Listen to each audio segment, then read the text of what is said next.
Praful, it's a pleasure to have you back again. Thank you so much. Thank you. You know, being an infrastructure guy for such a long time, you've done an amazing job. You're mentioning earlier that, you know, technology has advanced so far ahead of infrastructure, and infrastructure has to, you know, catch up with it. Wanted to learn from you, you know, where do you think we lack? And obviously the next question is, you know, where do you think we should catch up? Well, you know, it's in my opinion, there is a big room for improvement. As you mentioned, the technology side has far outpaced the design and construction industry in terms of innovation and productivity. We are still building buildings the same way, brick by brick in some cases.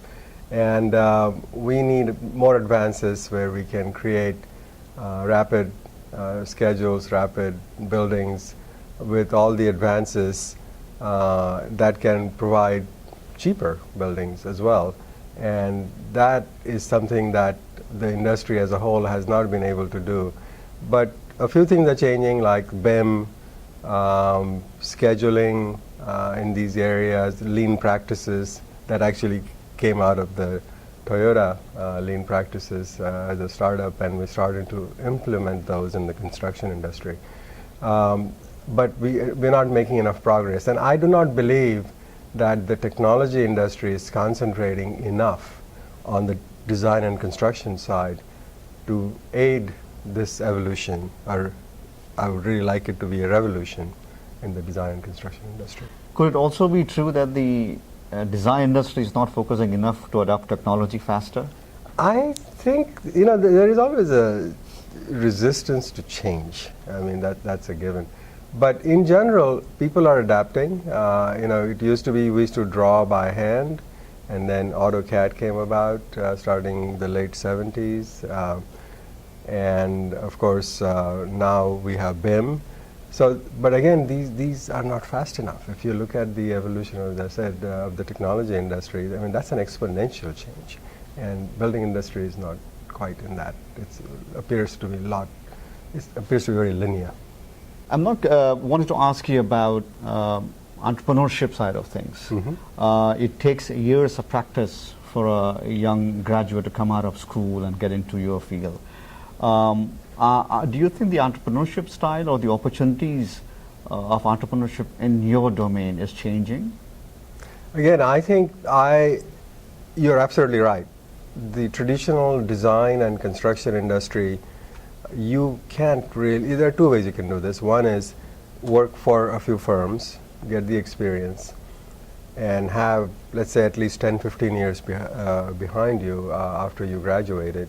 And then you have sufficient knowledge to either advance in those firms that are established or start on your own, which is what I ended up doing. But I believe that the technology piece can disrupt that. I think younger people can get into this business by illustrating techniques that can leapfrog the current pace of innovation and productivity in our industry. The other thing which you are doing, I think, contributing back to the alma mater, IIT Kharagpur, is picking up the good students or the top students from that school and giving them an opportunity to come to this country and learn the infrastructure practices here. I think that is much valued and appreciated. Wanted, you know, to shed some light on that contribution. Well, you know, there is a difference between how built environments are designed and built in India as opposed to here. The gap is starting to narrow with some of the urban areas where we're starting to see better construction techniques and better designs. And there has been an influx of Western firms into India. So it is important that the IITs respond to that need in a much bigger way, so that the students that are graduating are coming out of the programs with the latest design technology and construction technologies. And obviously we want to play a part in that to make sure that that happens, and I think it's good for everybody. Finally, what is that you know, piece of advice you would give for young aspirants entering into, you know, your domain? I think architecture, design, planning, construction, This is an essential area of the human existence. It's an important area. Architecture in particular is a marriage between engineering and art, because these spaces, we want to be in them, we want to feel them, and so you need a very strong passion to get into this business. And it can be very subjective. At the same time, there is a general consensus in how we appreciate buildings. So a lot of it does depend on, you know, what your passion is as you come out of primary and secondary education and get into this field. So you got to have a lot of passion. You got to understand that you're doing something for the humanity, which is way beyond just making money. You have to believe in the profession and the craft. I think that becomes very important. Then we can advance the cause.